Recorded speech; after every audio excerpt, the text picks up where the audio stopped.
Le chef de l'État, M. Patrice Talon, a conduit les travaux de la séance du Conseil des ministres de ce mercredi 18 septembre 2024, à l'issue de laquelle les décisions dont voici la teneur ont été actées.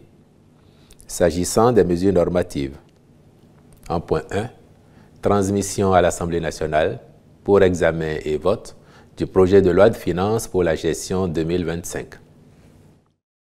Ce projet de budget s'établit à 3 551 005 de francs CFA, en hausse de 11% par rapport à 2024. Dans le but de renforcer la résilience de notre économie, il consacre la poursuite et la consolidation des leviers de sa transformation structurelle et une meilleure redistribution des fruits de la croissance économique pour plus d'équité et de justice sociale. Ainsi, courant 2025, les actions de diversification des secteurs productifs, de transformation et de création de valeur seront poursuivies et accentuées. En dépit du contexte d'incertitude croissante du fait des aléas climatiques, des chocs exogènes, il postule un taux de croissance de 6,8% en lien avec les performances attendues dans le secteur agricole et l'expansion du tissu industriel, le secteur portuaire et le tourisme. En outre, les choix budgétaires opérés permettent d'assurer les engagements du Bénin pour l'atteinte des objectifs du développement durable à travers l'accélération des chantiers de projets et réformes engagés, ainsi que la prise en compte des besoins exprimés par les populations lors des tournées de reddition de comptes. De même, la réduction des inégalités liées au genre, la préservation de la planète contre les effets du changement climatique, la promotion de l'emploi, la déconcentration et la décentralisation demeurent des priorités et des facteurs d'influence des propositions de dépenses et des mesures fiscales.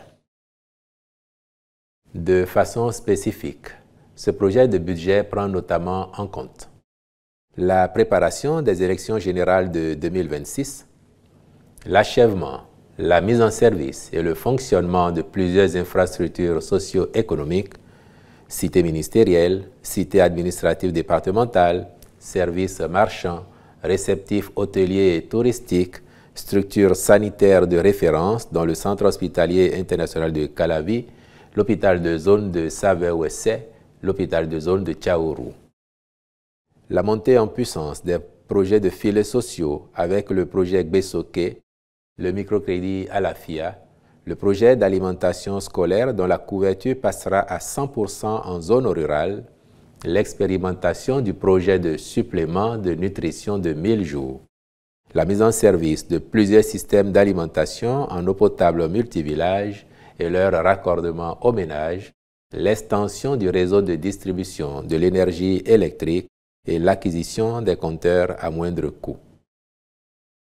Globalement, il est à observer que les dépenses à sensibilité sociale cumulent à elles seules à 1101,71 de francs CFA en 2025, correspondant à 41,5% du budget général.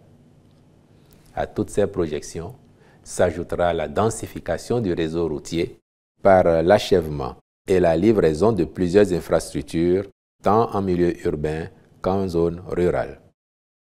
Enfin, il convient de préciser qu'aucun nouvel impôt n'a été créé dans le projet de loi de finances pour la gestion 2025.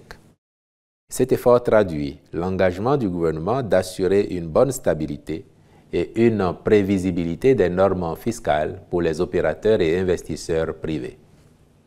Dans le même ordre, aucune augmentation des taux des impositions existantes n'a été proposée au rang des nouvelles mesures fiscales et douanières dans le projet de budget. En point 2. Adoption du décret portant exonération des droits et taxes de douane sur les intrants composant les kits de dialyse. La prise en charge de la dialyse nécessite des ressources importantes impliquant l'intervention de l'État aussi bien que la participation des patients.